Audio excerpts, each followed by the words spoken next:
அன்எக்ஸ்பெக்டடான update இது. James கன் Superman சாகால work பண்றாருன்னு தெரியும். ஆனா இவ்வளவு சீக்கிரம் சூப்பர்மேனுக்கான சிக்கல் அனௌன்ஸ் பண்ணுவாங்கன்னு யாரும் எக்ஸ்பெக்ட் பண்ணல. மனுஷன் அந்த அளவுக்கு ஸ்பீடா ஒர்க் பண்ணிக்கிட்டு இருக்காரு. இந்த மூவிக்கு பேரா சூப்பர்மேன் 2ன்ற டைட்டில் கொடுக்கல, மேன் ஆஃப் டுமாரோன்றதா படத்துக்கு டைட்டில் கொடுத்துருக்காங்க. அதுவும் 2 வருஷத்துல இந்த படம் வரப்போகுது. 2027 ஜூலை 9 இந்த படம் ரிலீஸ் ஆக போகுது. ரொம்பவே ஃபாஸ்டான சீக்வலா இது இருக்க போகுது. இதோட சேர்த்து இந்த படத்துல ஜான் ஸ்டோர்ட் கிரீன்லாண்ட் இருக்கிறதா இப்போதைக்கு ஜேம்ஸ் கனும் ஆரன் பேஸும் கன்ஃபார்ம் பண்ணிட்டாங்க.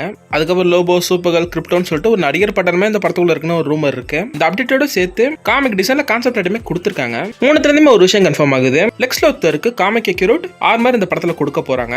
லைக் அது அயன்மேன் சூட் மாதிரி தான், ஆனா அதுவே பெருசா இருக்கும், ஹல்க் பஸ்ட் மாதிரி. இதுல இந்த கான்செப்ட் ஐட்டம் நம்ம ஜேம்ஸ் கன் ரிலீஸ் பண்ணாரு. லெக்ஸ் லோத்தரும் சூப்பர்மேனும் ஒன்னா இருக்காங்க, லைக் டீம் அப் பண்ண மாதிரி. அடுத்து டேவிட் கார்சன் ரிலீஸ் பண்ண அந்த பிக்லயுமே லெக்ஸ் லோத்தரும் சூப்பர்மேன் டீம் அப் பண்ணிருக்க மாதிரி தான் அந்த பிக்கும் இருக்கு. நம்ம நிக்கோலஸ் ஹவுலட் ரிலீஸ் பண்ண பிக்ல தான் 2 பேருமே சண்டை போட்டுக்கிற மாதிரியான ஒரு பிக் ரிலீஸ் பண்ணிருக்காரு. இந்த இடத்துல சொல்லாம சொல்ல வருது, அவர் எப்போது சூப்பர்மேன் எதிரியா தான் பாக்குறாரு.